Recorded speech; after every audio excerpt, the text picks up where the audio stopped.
Assalamualaikum warahmatullahi wabarakatuh. Halo semuanya.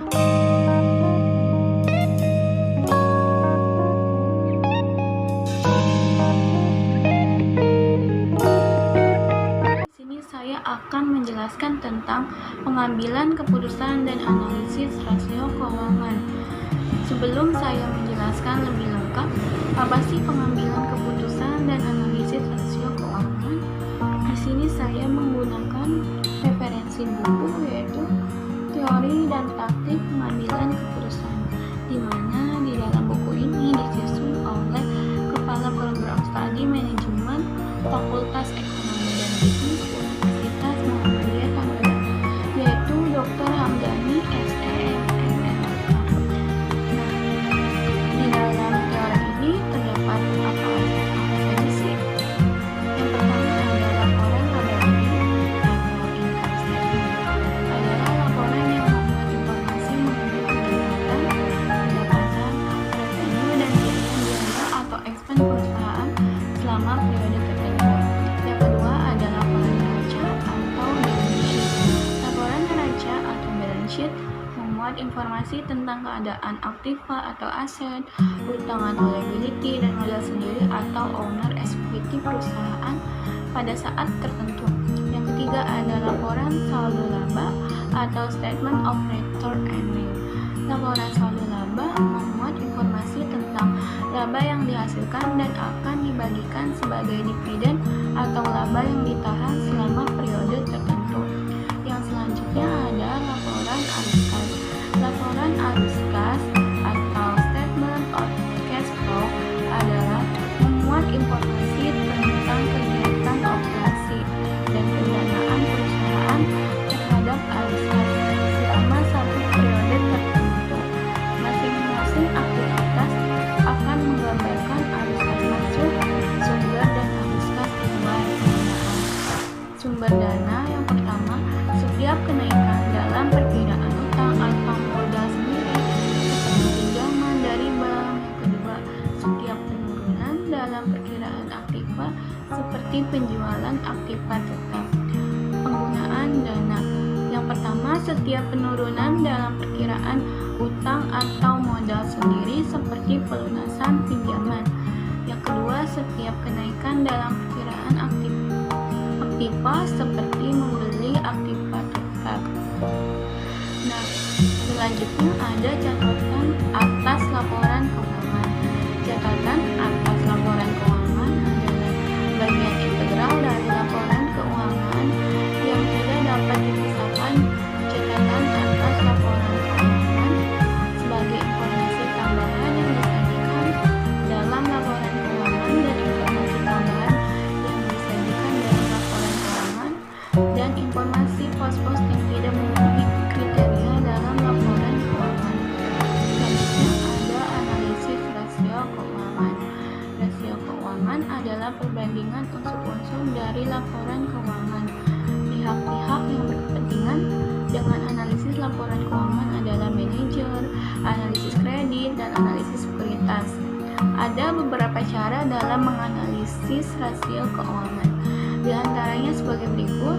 Yang pertama, analisis horizontal atau trend analysis, yaitu membandingkan rasio-rasio keuangan perusahaan dari tahun-tahun yang lalu dengan tujuan untuk melihat tren dari rasio-rasio perusahaan selama kurun waktu. Yang selanjutnya ada analisis vertikal, yaitu membandingkan data rasio keuangan perusahaan dengan rasio semacam dari perusahaan lain yang sejenis atau industri untuk waktu yang sama. Yang C, kombinasi dari analisis horizontal dan vertikal, yaitu dengan menggabungkan atau kombinasi dari kedua analisis tersebut. Selanjutnya ada rasio likuiditas atau liquidity ratio. Rasio likuiditas adalah rasio yang menggambarkan hubungan kas perusahaan dan aktiva lancar lainnya terhadap utang lancar. Rasio ini juga disebut dengan rasio modal kerja lancar yang digunakan untuk mengukur likuiditas perusahaan dengan cara membandingkan seluruh komponen yang ada di aktiva lancar dengan komponen utang jangka pendek, atau rasio yang menunjukkan kemampuan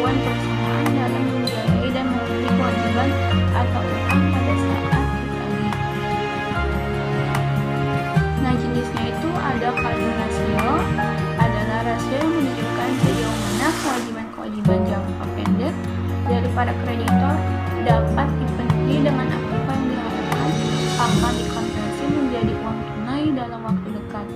Rasio ini juga untuk mengukur tingkat keamanan margin of safety.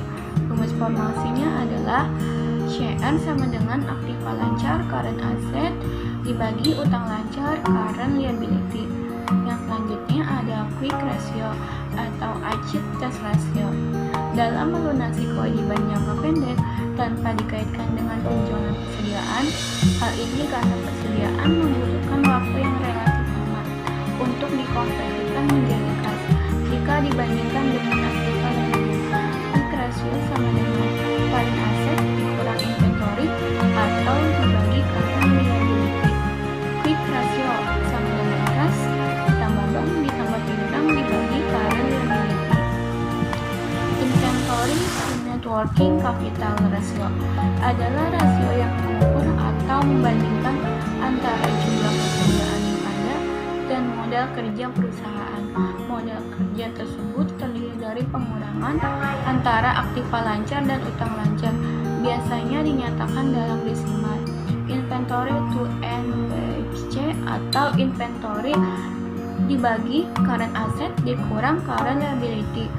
Cash ratio merupakan rasio yang mengukur seberapa besar uang kas dan setara kas yang tersedia untuk membayar utang. Rasio ini menunjukkan kemampuan perusahaan dalam membayar utang-utang jangka pendek. Formulasi rasio dinyatakan sebagai berikut. Cash ratio sama dengan cash or cash equivalent dibagi current liability. Nah, yang kedua itu ada rasio solvabilitas leverage ratio. Merupakan rasio yang digunakan untuk mengukur sejauh mana aktiva perusahaan dibiayai dengan utang. Untuk mendanai usahanya, perusahaan memiliki sumber dana yang berasal dari pinjaman dan modal sendiri. Pertimbangan untuk pendanaan yang berasal dari pinjaman dan modal sendiri. Adapun keuntungan mengetahui dalam leverage ratio adalah yang pertama, dapat menilai kemampuan posisi perusahaan terhadap kewajiban kepada pihak lain. Yang kedua, menilai kemampuan perusahaan memenuhi kewajiban yang bersifat tetap. Yang ketiga, mengetahui keseimbangan antara nilai aktiva, khususnya aktiva tetap dengan modal. Rasio-rasio yang termasuk dalam leverage ratio atau debt ratio adalah rasio yang digunakan untuk mengukur perbandingan antara total utang dan total aktiva. Kata lain, rasio ini mengukur seberapa besar aktiva perusahaan dibiayai oleh utang atau seberapa besar utang perusahaan berpengaruh terhadap pengelolaan aktiva yang dinyatakan dengan persentase. Formulasi untuk menghitung debt to asset ratio sebagai berikut. Debt to asset ratio sama dengan total debt dibagi total asset. Yang selanjutnya ada debt to equity ratio. Adalah rasio yang digunakan untuk mengetahui perbandingan antara total utang dan modal sendiri. Rasio ini dinyatakan dalam persentase yang berguna untuk mengetahui seberapa besar aktiva perusahaan dibiayai dari utang. Bagi kreditor, semakin tinggi rasio ini akan semakin tidak menguntungkan, karena bagi perusahaan sebagian besar resiko yang ditanggung atas kegagalan yang mungkin terjadi di perusahaan. Namun semakin besar rasio ini bagi perusahaan justru akan semakin baik. Berikut ini formulasi untuk menghitung debt to equity ratio. Debt to equity ratio sama dengan total utang atau debt dibagi equity. Yang selanjutnya ada long term debt to equity ratio. Adalah rasio antara jangka panjang dan modal sendiri. Tujuan dari rasio ini adalah untuk mengukur seberapa besar bagian dari cara membandingkan antara utang jangka panjang dan modal sendiri yang tersedia oleh perusahaan, dinyatakan dalam persentase. Berikut ini formulasi untuk menghitung long term debt to equity ratio. LTEDR atau long term debt dibagi equity. Selanjutnya, current liability to net worth adalah rasio antara utang lancar dan modal rasio. Rasio ini menunjukkan bahwa dana pinjaman yang segera akan ditagih ada terdapat setiap kali dari modal sendiri. Current liability to equity sama dengan current liability dibagi equity. Yang ketiga ada rasio aktivitas. Rasio aktivitas aktivitas adalah rasio yang digunakan untuk mengukur tingkat efisiensi pemanfaatan sumber daya perusahaan, penjualan, persediaan, penagihan, piutang, dan lainnya. Melalui pengukuran rasio ini akan terlihat apakah perusahaan lebih efisiensi atau justru kurang efisien dalam mengelola aset yang dimilikinya. Berikut ini yang termasuk ke dalam rasio aktivitas adalah 1. Putaran piutang atau receivable turnover adalah rasio yang digunakan untuk mengukur seberapa lama penagihan piutang selama satu periode atau beberapa kali dana yang ditanam dalam piutang ini berputar dalam satu periode. Semakin tinggi rasio ini, maka modal kerja yang ditanamkan dalam piutang semakin rendah. Yang selanjutnya ada menghitung rasionya untuk mengetahui rumus dari perputaran piutang, yaitu receivable turnover atau penjualan kredit dibagi rata-rata piutang. Yang selanjutnya ada perputaran persediaan atau inventory turnover adalah rasio yang digunakan untuk mengukur seberapa kali dana yang ditanam dalam inventory ini berputar dalam satu periode. Rasio ini menunjukkan berapa kali jumlah barang persediaan diganti dalam satu tahun. Semakin tinggi rasio ini, maka semakin baik. Begitu juga sebaliknya. Untuk menghitung rasio ini dapat digunakan rumus sebagai berikut. Inventory turnover sama dengan harga pokok penjualan dibagi rata-rata persediaan. Yang selanjutnya ada working capital turnover. Untuk menghitung rasio ini dapat digunakan rumus sebagai berikut. NWC atau net sales dibagi working capital. Yang selanjutnya ada fixed asset turnover adalah rasio yang digunakan untuk mengukur seberapa efektif perusahaan menggunakan aset pabrik serta peralatannya. Caranya dengan membandingkan antara penjualan bersih dengan aktiva tetap dan biasanya dinyatakan dalam desimal. Untuk menghitung rasio ini dapat digunakan rumus sebagai berikut. Fixed asset turnover sama dengan sales dibagi total fixed asset. Yang selanjutnya ada asset turnover adalah rasio untuk mengukur efektivitas perusahaan dalam menggunakan seluruh aktiva untuk melakukan penjualan dan mendapatkan laba. Untuk menghitung rasio ini dapat digunakan rumus sebagai berikut. Asset turnover sama dengan sales dibagi total aset. Yang selanjutnya ada rasio profitabilitas. Rasio profitabilitas merupakan rasio untuk menilai kemampuan perusahaan dalam mencari keuntungan.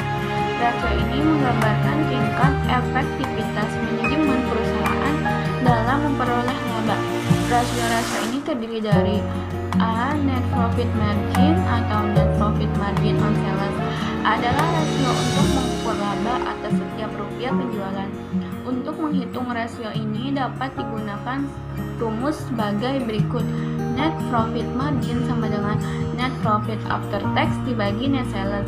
Yang selanjutnya ada return of investment atau ROI, merupakan rasio yang menunjukkan hasil return atas jumlah aktiva yang digunakan dalam perusahaan atau suatu ukuran tentang efisiensi manajemen. Semakin tinggi rasio ini, maka semakin baik, begitupun sebaliknya. Untuk menghitung rasio ini dapat digunakan rumus sebagai berikut. ROI sama dengan net profit after tax dibagi total aset. Yang selanjutnya ada return on equity atau ROE atau rentabilitas modal sendiri. Adalah rasio yang digunakan untuk mengukur laba bersih sesudah pajak dengan modal sendiri. Rasio ini menunjukkan efisiensi penggunaan modal sendiri. Semakin tinggi rasio ini, semakin baik. Artinya, posisi kepemilikan perusahaan semakin kuat, begitupun sebaliknya. Untuk menghitung rasio ini dapat digunakan rumusnya sebagai berikut. ROE sama dengan net profit after tax dibagi equity. Nah, itulah hasil video dari materi saya tentang analisis rasio keuangan. Jangan lupa like, comment, and subscribe. Assalamualaikum warahmatullahi wabarakatuh. Sekian dan terima kasih.